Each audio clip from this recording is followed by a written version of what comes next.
नमस्कार दोस्तों, लर्निंग की एक और वीडियो में आपका स्वागत है। दोस्तों, आज जिस स्टॉक की हम बात करने वाले हैं वो ट्रेड कर रहा है 3616 के आसपास। वहीं अगर हम इसके रिटर्न की बात करें तो इसने 3% के आसपास का रिटर्न दिया हुआ है। दोस्तों, ये एक ऐसा स्टॉक है जिसके बारे में ज़्यादा बातें होते हुए नहीं दिखती और ना ही ज़्यादा ये स्टॉक जो है वो न्यूज़ में कवर किया जाता है। बट इसी स्टॉक ने जो है अपने इन्वेस्टर्स का पैसा जो है काफ़ी अच्छे तरीके से ग्रो करके दिया है और बहुत कम टाइम पीरियड में ग्रो करके दिया है। जैसा कि हम देख सकते हैं आज भी जो है इसने करीब 3% की तेज़ी दिखाई है। वहीं अगर हम 5 दिन की बात करते हैं तो 5 दिन में इसने करीब 100% के आसपास की जो है वो तेज़ी दिखाई है। वहीं अगर हम 1 महीने की बात करते हैं तो 1 महीने में इस स्टॉक ने जो है वो 18% के आसपास का जो है वो रिटर्न दिया हुआ है। वहीं अगर हम 6 महीने की बात करते हैं तो 6 महीने में इस स्टॉक ने जो है वो 84% के आसपास का हम रिटर्न कह सकते हैं ये दिया हुआ है। वहीं अगर हम 1 साल की बात करते हैं तो 1 साल में इस स्टॉक ने जो है वो 150% के आसपास का जो है वो रिटर्न दिया हुआ है। तो मतलब 1 साल में ही अपने इन्वेस्टर्स का इन्होंने जो पैसा है वो डबल से भी ज़्यादा करके दिया हुआ है। वहीं अगर हम 5 साल की बात करते हैं तो 5 साल में आप देख सकते हैं 550% के आसपास का रिटर्न है। कहने का मतलब ये है कि इस स्टॉक में जिसने भी कभी भी इन्वेस्ट किया है, चाहे 1 दिन हो, 5 दिन हो, 1 महीना हो, 6 महीना हो, 1 साल हो या 5 साल हो, कोई भी इन्वेस्टर जो है वो माइनस में नहीं चल रहा है। सभी के सभी पॉजिटिव में ही चल रहे हैं, सबको प्रॉफिट ही हो रहा है। अगर हम इसके मैक्सिमम रिटर्न की बात करते हैं तो स्टॉक का मैक्सिमम रिटर्न भी सेम है, 5 साल के रिटर्न के बराबर ही। मतलब कि ये स्टॉक जो है अभी हाल फिलहाल में ही लिस्टेड हुआ है। जी हाँ दोस्तों, जैसा कि हम देख सकते हैं 2019 में ये स्टॉक जो है वो लिस्टेड हुआ है। अभी कंपनी को जो है वो 5 साल भी नहीं हुए हैं, बट 550% से ज़्यादा का इन्होंने जो है वो रिटर्न करके दिया हुआ है। बहुत ही बढ़िया स्टॉक हमें देखने को मिलता है ये। चलिए हम इसके बैलेंस शीट को एनालाइज करते हैं, इसके बिजनेस मॉडल को देखते हैं, कंपनी किस बिजनेस में काम करती है, कैसा इनका अपना बैलेंस शीट मैनेज कर रखा है, कैसा इनका प्रॉफिट है, सबको हम डिटेल में एनालाइज करते हैं। दोस्तों, कंपनी के रिजर्व और सरप्लस की बात करें तो कंपनी के रिजर्व और सरप्लस पहले हुआ करते थे 195 करोड़ के आसपास, उसके बाद बढ़कर हुए 225 करोड़ के आसपास, उसके बाद बड़ा फ्लैटिश ही कह सकते हैं हम, 205 करोड़ के आसपास का जो है वो रिजर्व और सरप्लस हुआ करता था। उसके बाद बढ़कर हुए ये 228 करोड़ के आसपास, उसके बाद बढ़कर हुए 415 करोड़ के आसपास। तो मतलब इसके रिजर्व जो हैं अच्छे खासे तरीके से ग्रोथ करते हुए हमें दिख सकते हैं। वहीं अगर हम लॉन्ग टर्म बोरिंग्स की बात करें तो कंपनी के ऊपर पहले करीब देख सकते हैं हम, जिस हिसाब से पहले करीब कर्जा था और आज की डेट में जो ना के बराबर ही, मतलब मैनेजमेंट जो है कंपनी को डेट फ्री रखना चाहती है ताकि पूरा फोकस जो है वो अपने बिजनेस पे दे सके।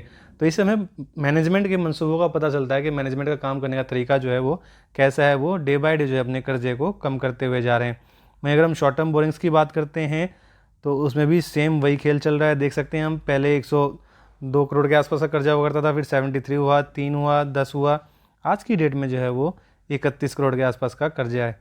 वहीं अगर हम कैश और कैश इक्विवेलेंट की बात करते हैं तो कंपनी के पास वो भी ठीक ठाक सा ही होना चाहिए। छोटी कंपनी हमें देखने को मिल जाती है ये।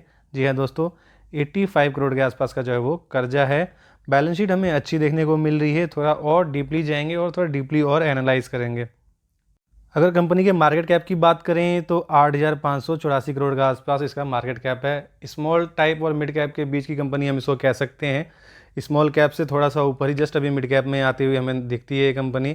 तो मतलब इन फ्यूचर भी जो है इसमें काफ़ी ज़्यादा स्कोप है, ये अच्छे खासे रिटर्न देने में काफ़ी अच्छे तरीके से कैपेबल है। वहीं हम करंट प्राइस की बात करें तो 3,611 के आसपास ट्रेड कर रहा है।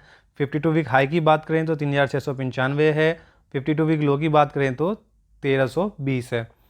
वहीं स्टॉक पी की बात करें तो हल्का सा प्रीमियम पे ही चल रहा है ये। और डिविडेंड यील्ड की बात करें तो डिविडेंड भी थोड़ा बहुत हमें देखते हुए मिल रहा है।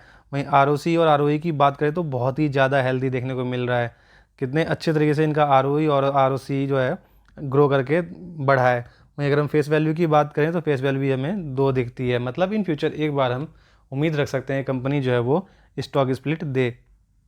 दोस्तों, अगर इसके पीएनएल की बात करें तो इसका पीएनएल भी देख लेते हैं, सेल्स किस तरीके से हो रहे हैं कंपनी के। पहले इसके सेल्स हुआ करते थे 161 करोड़ के आसपास, फिर बढ़कर हुए 211 करोड़, फिर बढ़कर हुए 271 करोड़, फिर बढ़कर हुए 344, 419 और बढ़ते बढ़ते आज की डेट में जो है ये 1,347 के आसपास हो चुके हैं। तो बड़े ह्यूज तरीके से इनका सेल्स बढ़ा है। उसी प्रोपोर्शन में हम देख सकते हैं इनका एक्सपेंस भी बढ़ता जा रहा है। 154, 198, 252, 319, 377, आज की डेट में जो इनका एक्सपेंस है वो 1113 के आसपास जो है। ऑब्वियस सी बात है, मैं करोड़ों की बात कर रहा हूँ। सेम प्रोपोर्शन में इनका ऑपरेटिंग प्रॉफिट भी बढ़ता हुआ नज़र आ रहा है हमें। वहीं अगर हम नेट प्रॉफिट की बात करते हैं तो नेट प्रॉफिट कंपनी जो है पहले बहुत छोटी हुआ करती थी, ऑब्वियस सी बात है, तो प्रॉफिट नहीं बचा पाती थी पहले, फिर धीरे धीरे बचाना इन्होंने चालू किया। 4 करोड़, 8 करोड़, 10 करोड़, 22 करोड़, और आज की डेट में जो है कंपनी के देखिए नेट प्रॉफिट कितना ह्यूज तरीके से जंप हुआ है, 148 करोड़। बीच में ये पीरियड जो हमें दिख रहा है ये कोविड पीरियड है दोस्तों, मैं आपको दिखा देता हूँ। ये देखिए 2021-22 वाला जो पीरियड है, 2021 में जो हमने कोविड फेस किया था, मार्च 2021 का रिजल्ट जो है इनका, उसमें इसके फिगर जो है वो हमें नेगेटिव देखने को मिलते हैं, जिसकी वजह से कंपनी जो है उस साल जो है नेगेटिव रिटर्न इन्होंने दिखाया था और लॉस में गई थी। वहीं अगर हम इसके कंपाउंड प्रॉफिट ग्रोथ की बात करें तो वो भी कंपनी ने बहुत ही अच्छा खासा मेंटेन किया हुआ है। हम देख सकते हैं 3 साल में जो है 60% के आसपास का जो इन्होंने कंपाउंड प्रॉफिट ग्रोथ कर रखा है, और 5 साल में 42% के आसपास का CAGR है। तो बहुत ही हेल्दी बैलेंस शीट कंपनी ने मेंटेन कर रखी है और CAGR भी ज़बरदस्त देखने को मिलता है। वहीं अगर हम शेयर होल्डिंग पैटर्न्स की बात करते हैं तो प्रमोटर के पास 47% के आसपास शेयर हैं, FIS के पास 12% के आसपास हैं, DIS के पास 17% के आसपास हैं, और पब्लिक के पास देखिए 23% के आसपास हैं। तो बहुत ही हेल्दी शेयर होल्डिंग पैटर्न का देखने को मिल जाता है। जैसा कि हम देख सकते हैं DIS ने जो है अपना स्टेक बढ़ाया ही है, और वहीं पब्लिक जो है इन्होंने धीरे धीरे अपना स्टेक कम कर दिया है, क्योंकि पब्लिक के पास उतनी इन्फॉर्मेशन नहीं होती है। FIS और DIS और इन सब के पास अच्छी खासी इन्फॉर्मेशंस होती हैं, तो उस हिसाब से ये अपना पोजीशंस बढ़ाते और घटाते रहते हैं और प्रॉफिट कमाते रहते हैं। सब कुछ देखने के बाद दोस्तों अब चलिए कंपनी के नाम पे हम जंप कर लेते हैं। कौन सी कंपनी है दोस्तों? मैं बात कर रहा हूँ सफारी इंडस्ट्री लिमिटेड की। जी हाँ दोस्तों, सफारी के बैग्स, ट्रॉली बैग्स जो हैं आपने ये देखे ही होंगे, और इस कंपनी ने जो है बहुत ही छप्पर फाड़ के रिटर्न दिए हुए हैं। इनका बिज़नेस बहुत ही अच्छा देखने को मिल जाता है। इसके बिज़नेस के बारे में तो क्या ही बताऊँ, आप सबको पता ही होगा। सफारी जो है ये बिज़नेस करती है मैन्युफैक्चरिंग और ट्रेडिंग का लगेज और लगेज एक्सेसरीज़।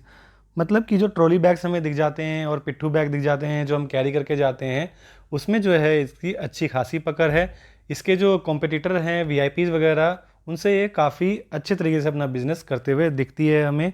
और आज की डेट में आपको पता ही होगा कि हमारे इंडिया में जो है मिडिल क्लास जो लोग हैं, अब मिडिल क्लास और अपर मिडिल क्लास, उनमें बढ़ोतरी देखने को मिल रही है। लोगों का जो लाइफस्टाइल है वो धीरे धीरे बढ़ता जा रहा है, तो वो इस ट्रॉली बैग्स वगैरह की तरफ जो है, फैंसी बैग्स की तरफ थोड़े ज़्यादा मूव कर लेते हैं। EMI ऑप्शन अवेलेबल हो गया है तो ईजिली जो है लोग इसको कैरी कर लेते हैं। इन ट्रॉली बैग से तो आप बिल्कुल ही रूबरू ही होंगे कि इस टाइप के बैग्स बनाती है, साथ ही साथ बैकपैक जो होते हैं वो सब भी बनाती हैं। इनके प्रोडक्ट्स जो होते हैं काफ़ी ड्यूरेबल होते हैं, बहुत ही हाई क्वालिटी के होते हैं, प्रीमियम प्रोडक्ट्स बेचते हैं ये। मैंने खुद इनके प्रोडक्ट्स यूज़ किए हुए हैं, और मैं उम्मीद करता हूँ आप में से भी बहुत सारे जो इन्वेस्टर्स होंगे उन्होंने भी काफ़ी इसका इस्तेमाल किया होगा। बट हमारा माइंड जो है इसकी तरफ नहीं जाता कि ये कंपनियां जो हैं शेयर मार्केट में भी लिस्टेड हो सकती हैं और इतना अच्छा जो है वो प्रॉफिट करके दे सकती हैं। ये सारे के सारे इनके प्रोडक्ट्स हैं, आप इनकी वेबसाइट पे जाके विजिट कर सकते हैं और देख सकते हैं। तो दोस्तों आप सफारी इंडस्ट्रीज़ को अपनी स्टडी लिस्ट में रख सकते हैं और अपने फोकस में इसको ज़रूर रखिए और इस पर स्टडी करिए। इसकी बैलेंस शीट पे इसके बिजनेस मॉडल को ज़रूर जानिए, समझिए, और अगर आपको अच्छा लगे तो आप अपना नेक्स्ट स्टेप उठा सकते हैं। तो दोस्तों इस वीडियो में इतना ही। अगर वीडियो इन्फॉर्मेटिव लगी हो तो वीडियो को लाइक करें, चैनल को सब्सक्राइब करें। मिलते हैं हम नेक्स्ट वीडियो में।